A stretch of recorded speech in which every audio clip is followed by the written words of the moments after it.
hediyenin onu çekeceğim. Ona abisine takacağım. Tabi sıfır biraz. Bunu saklamamızı Meryem abla. Meryem abla Meryem başka Meryem'dir abi yani. Açın gelirim. Aşırı bayıldım ben buna yani.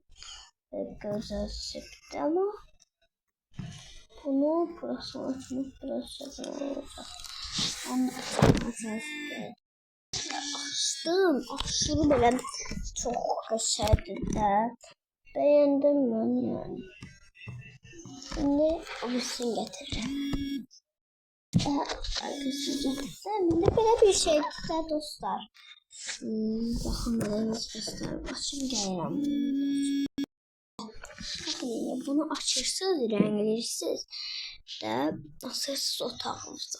Bunu açıp rengleyeceğim, asacağım otağıma çok güzel kalır. Şimdi o gösterdiğimi getireyim.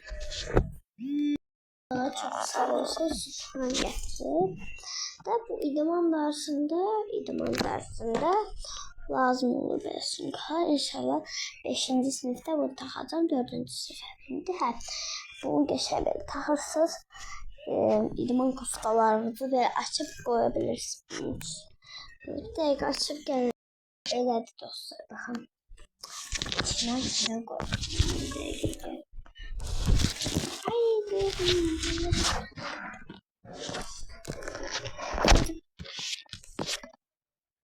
Tamam arkadaşlar.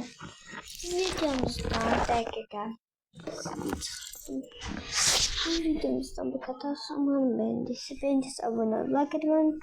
Hoşça kalın. Like.